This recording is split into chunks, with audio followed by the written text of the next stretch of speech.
My mom handed me her laptop and said something most adult children eventually hear. "Can you help me organize my finances?" I thought she needed help canceling subscriptions, maybe setting up autopay.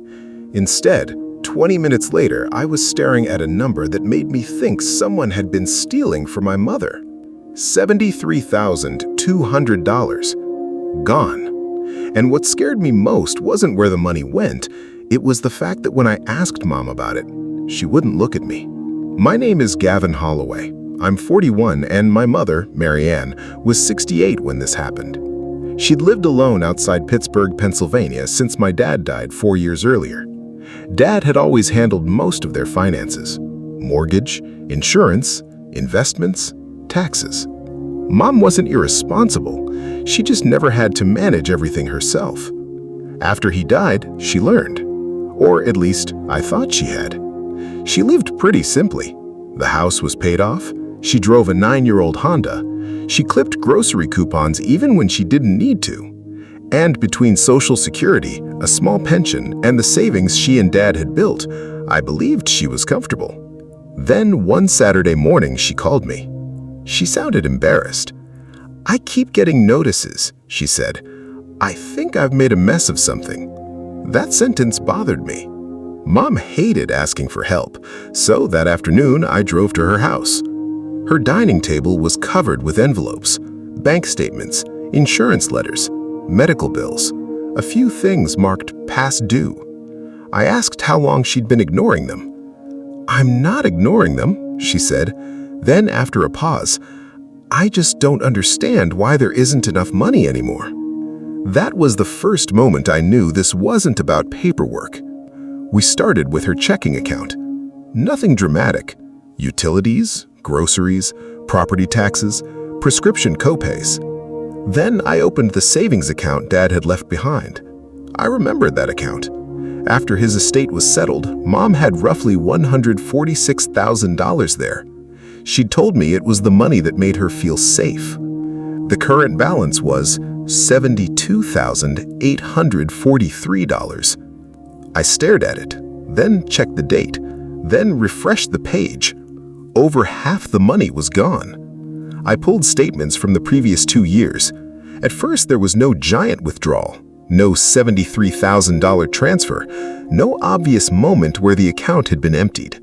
Instead, I found dozens of smaller transactions: $1,500, $2,200, $950, $3,000, always transferred into the same checking account.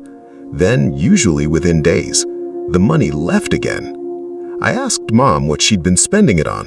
She said bills, but her normal bills were already visible. So I kept looking. That's when I found the checks. Some were $800, others were $1,200. One was $4,500. Same recipient, again and again. A name I recognized immediately: my younger sister, Tessa. I looked across the table at Mom. "Why have you been giving Tessa this much money?"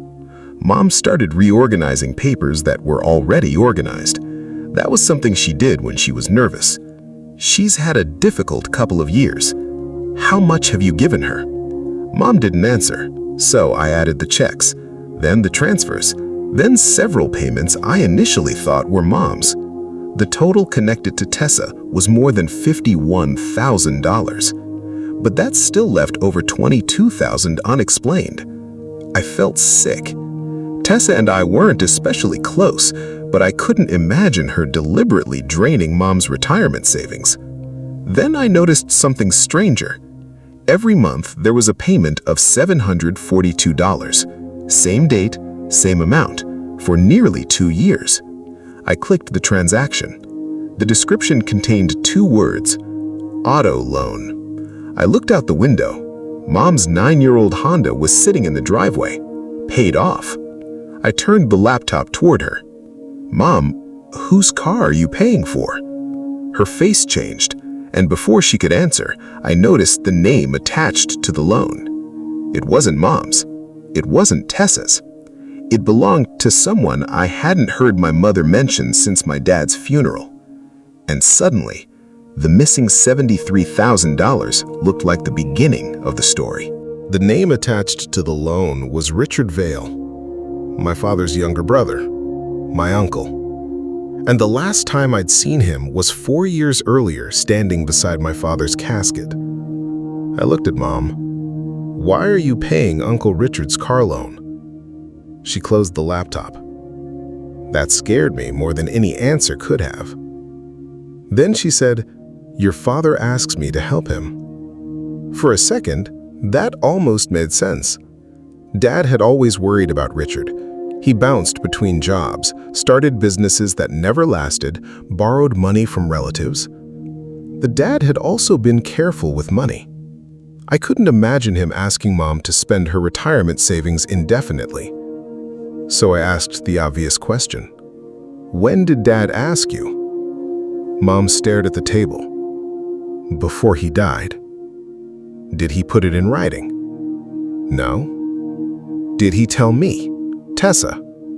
"No." Then Mom finally opened the laptop again. The $742 payment wasn't just a car payment.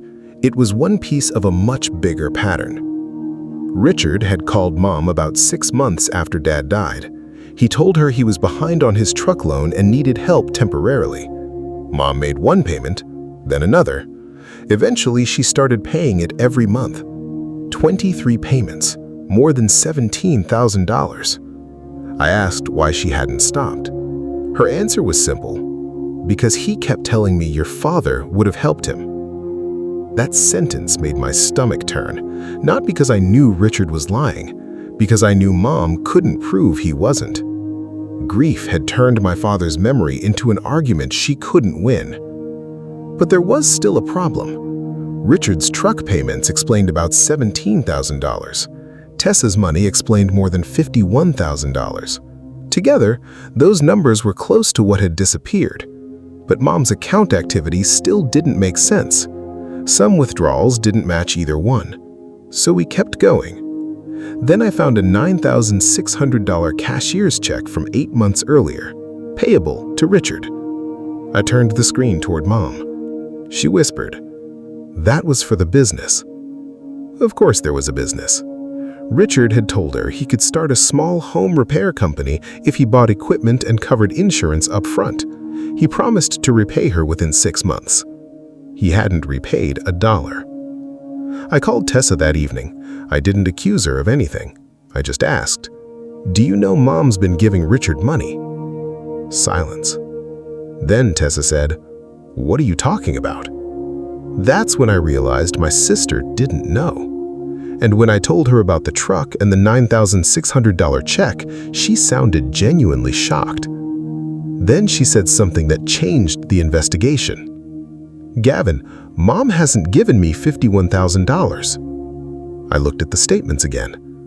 "I'm staring at checks with your name on them." Tessa went quiet. Then she asked me to send her pictures. 10 minutes later, she called back. Her voice was different. "Those aren't my signatures." I felt cold. Tessa admitted Mom had helped her after her divorce. Rent twice, a car repair, some childcare. Maybe $8,000 or $9,000 total, not $51,000. So who had cashed the rest? The next morning, Mom and I went through every check image available online. Some looked normal, others didn't. The handwriting changed, the endorsement signatures changed, and several checks made out to Tessa had been deposited without her ever seeing them. I asked Mom whether anyone else had access to her checkbook. She immediately said no, then stopped. Her face went pale. "What?" She stared toward the hallway. "Richard stayed here for a few weeks last year." My stomach dropped. Mom told me he'd used the guest room while supposedly waiting for an apartment. Her checkbooks had been kept in the desk across the hall. Then I found something else. 3 checks written to Tessa, same week. $2,000, $2,500, $3,200. Mom stared at them. I didn't write those. For the first time that day, I wasn't looking at bad financial decisions. I was looking at transactions my mother said she never authorized.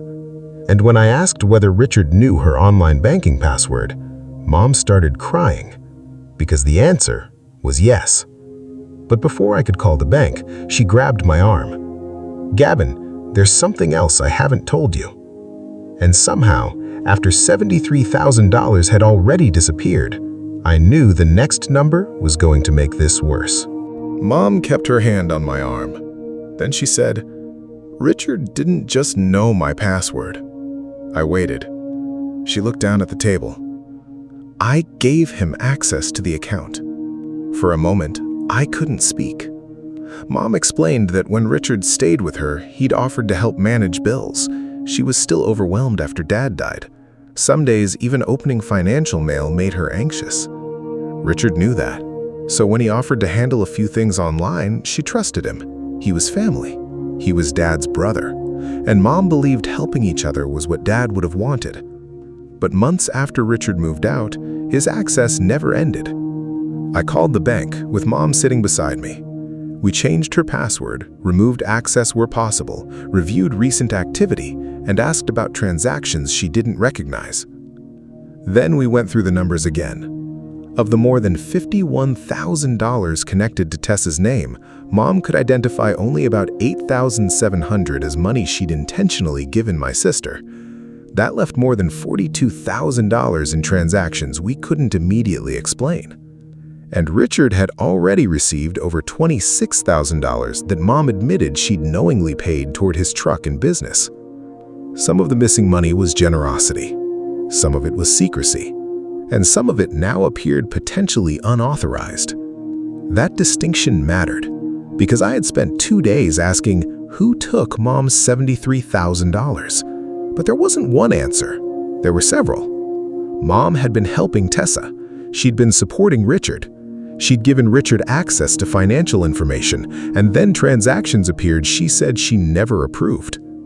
The bank told us disputed transactions would need to be reviewed individually, and older activity could be more complicated. So we stopped guessing. We preserved statements, downloaded check images, listed every transaction Mom recognized, separated those from the ones she didn't. Then Mom made the phone call she'd been avoiding. Richard answered. She asked him directly about the checks written to Tessa. I could hear his voice from across the table. At first, he denied knowing anything. Then he said Mom was confused. Then he reminded her how much he'd helped after Dad died. And finally, he said something I'll never forget. "Your husband would have wanted me taken care of." Mom went completely still. Then she said, "My husband would have wanted me taken care of too." And she hung up. That was the moment everything changed. Not because the money suddenly came back. It didn't. Not because every transaction was immediately resolved. It wasn't. But for the first time since Dad died, Mom stopped letting guilt make financial decisions for her. Over the following months, we rebuilt her financial system. New passwords, account alerts, automatic payments for essential bills, regular statement reviews. And one rule: nobody, not me, not Tessa, not any relative, gets unrestricted access just because they're family. Tessa and I started checking in with Mom regularly, not to control her money, to make sure she understood what was happening with it. The hardest part for Mom wasn't seeing the lower balance. It was admitting she'd hidden the situation because she was embarrassed. She thought needing help meant she'd failed, but silence made the problem easier to exploit. I used to think protecting an aging parent financially meant stopping scams from strangers, fake calls, suspicious emails, people asking for gift cards. I learned something much harder. Sometimes the financial danger already knows where the spare key is. Sometimes it knows what guilt to use. Sometimes it shares your last name. And sometimes the first warning isn't a giant withdrawal. It's a parent saying, "I don't understand why there isn't enough money anymore." Mom asked me to organize her finances. What she really needed was someone to look closely enough to ask the questions she'd been afraid to ask herself. We never treated every missing dollar as automatically stolen. We documented what she had willingly given, challenged what she said she hadn't authorized, and started rebuilding from what remained. Because helping someone with their money isn't about taking control away from them. It's about making sure nobody else quietly does. Imagine your mom asked you to help with her finances and you discovered $73,000 was missing. What would you do first? Call the bank? Confront the family member involved? Or go through every transaction with your parent? And after something like this, could you ever trust that person with money again? Share your thoughts below. And don't forget like and subscribe to Dollar Confessions for more powerful money stories and valuable life lessons.